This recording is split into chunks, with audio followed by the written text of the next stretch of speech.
Il y a deux thématiques aujourd'hui qui vont être abordées. La première, c'est la circulation et le stationnement. Et la deuxième, c'est l'éclairage public. Donc on sait bien qu'on va pas pouvoir tout aborder aujourd'hui.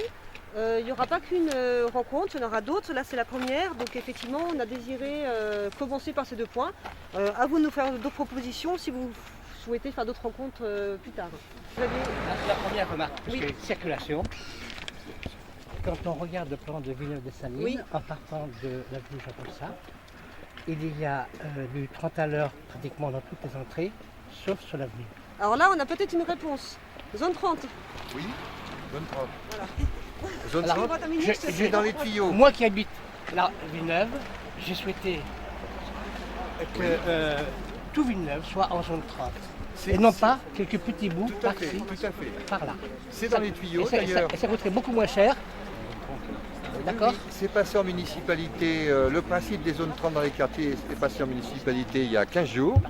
On va avoir une réunion plénière avec la mairie annexe et les différents usagers, associations type Ville Veut Vélo, les transports en commun, etc.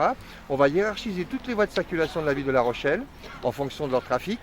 Et ensuite, cela définira tout naturellement des zones 30 pour tous les quartiers. Donc on va venir vers nous, vous. Alors peut-être le petit Marseille avec Villeneuve-les-Salines et quelques regroupements, disons, stratégiques. Mais c'est prévu et mis en service fin d'année 2013, début d'année 2014.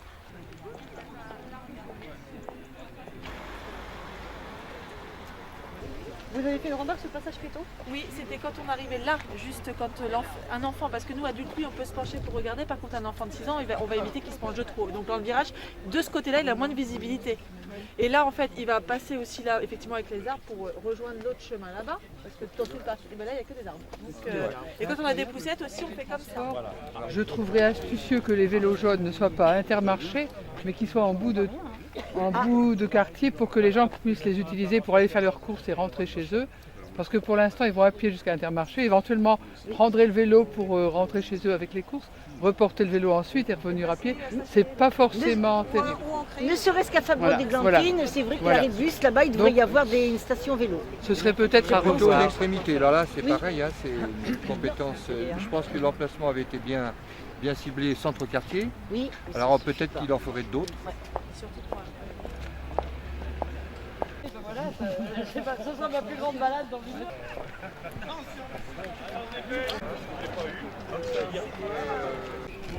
Moi juste, je voulais revenir par derrière, là on le voit pas trop, mais en fait le centre de loisirs municipal et puis du centre social, il est S'il vous plaît, on s'écoute. il est par derrière. Donc moi je trouve qu'il manque vraiment de l'éclairage.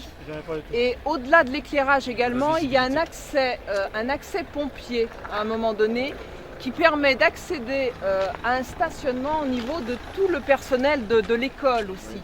Donc du coup qui rend en insécurité, moi je trouve vraiment en permanence aussi, le fait que les enfants jouent et du centre de loisirs aussi qu'ils puissent jouer. Donc il y a un problème à la fois de stationnement et de manque de stationnement des personnels, écoles, voire des parents qui viennent au niveau du centre de loisirs, ainsi que qui est en contradiction avec la sécurité des enfants demandée sur une activité de centre de loisirs. Sur le stationnement, le parking là-bas du rugby, il pourrait peut-être être fléché pour les jours de marché, ça n'est pas fait. Voilà. Pour le marché, hein. Parce que la problématique est déplacée, lui il perd des clients, mais nous on dépose comment nos enfants? La crèche en voiture. On n'a pas de place. Oui, on pourrait aux deux C'est la angles, signalisation. là, mettre 2 flèches jaunes les mercredis. Tous les mercredis d'enlever le lendemain. Non, mais de mettre des flèches Pas jaunes, jaune alors. Pas jaune. d'encourager à aller au temporaire. parking. Pas jaune.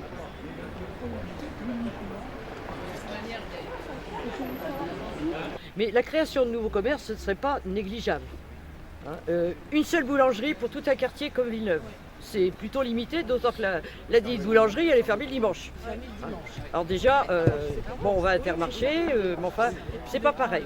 Donc ça, au niveau des commerces, c'est un problème tout à fait différent de la voirie, etc. Mais au niveau des commerces, un quartier tel que Mireuil, il a 4 centres commerciaux. Villeneuve, on n'a qu'un seul.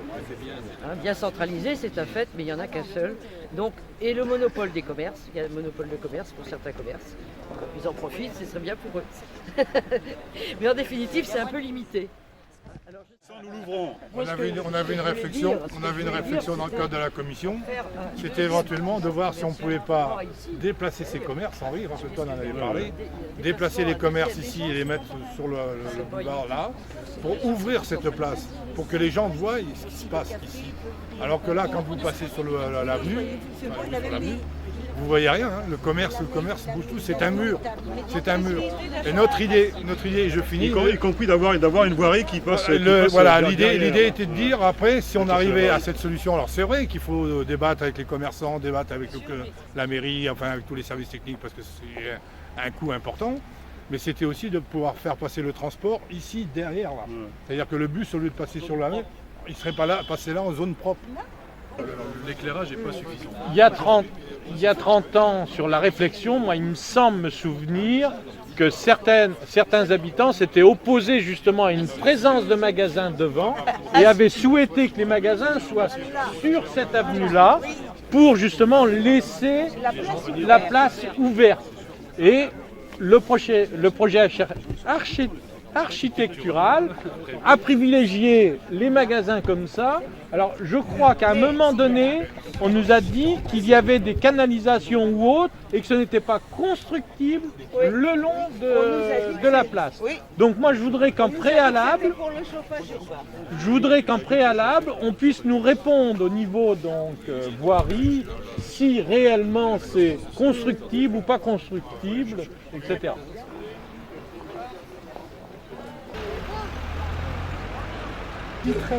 Là, on a eu la surprise là, du montage de ce panneau et qui correspond pas. Bonjour Monsieur Mandon.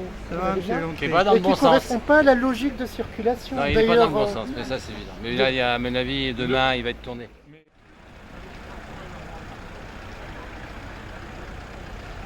Par rapport à l'histoire, avant le centre commercial c'était là-haut qui se situait. C'était une sorte de forteresse en hauteur. Et la discussion a amené à créer un mail avec les commerces. Et en même temps à faire une circulation qui va vers les 200, donc en acheminement ici.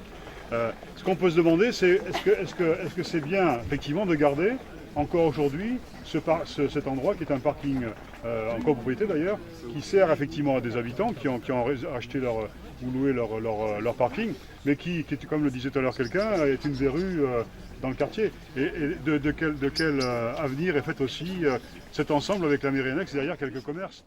On peut donner.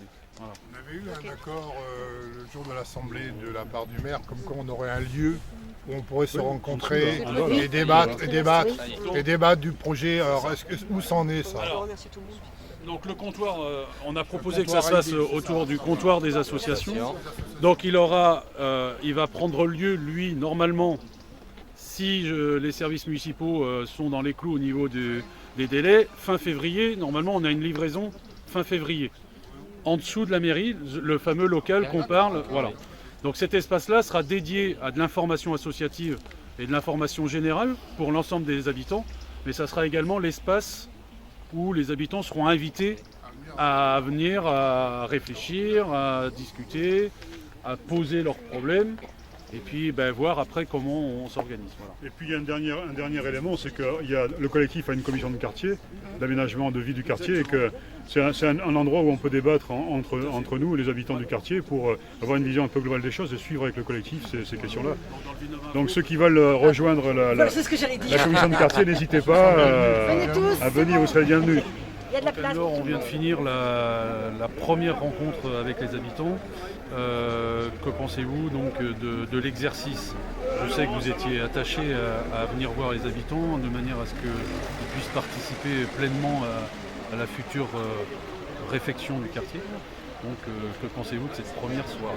Eh bien, je trouve d'abord que ça s'est bien passé et que l'exercice n'était pas évident parce qu'à la fois on est sur des choses très pratiques, très concrètes, très quotidiennes, mais parfois il faut s'en détacher pour justement élargir le prisme de la réflexion et puis avoir une vision un petit peu plus globale, transversale du quartier, de ses usages, de qu'est-ce qu'on veut en faire sur le long terme. Et moi, de ce point de vue, je trouve que c'était assez réussi. Et la deuxième chose, c'est que je pense que les gens ont compris que c'était qu'une première étape, que ça ne se suffisait pas soi-même, qu'il en faudrait d'autres, et que du coup, la réflexion, elle est sur le long terme, et elle ne peut que être sur le long terme. parce que c'est énorme tout ce qu'il y a à faire. C'est un vrai chantier et ça implique donc les usages, mais ça implique aussi les transports, la question de l'habitat, du marché, des commerces. Enfin, il y a tout ça à mettre en réflexion et à faire bouillir toute cette marmite. Et forcément, c'est long. Et je crois que les gens ont compris que ça allait prendre du temps, mais qu'il valait mieux pour que ce soit réussi au final. Donc, plutôt contente. Merci beaucoup. Merci à vous.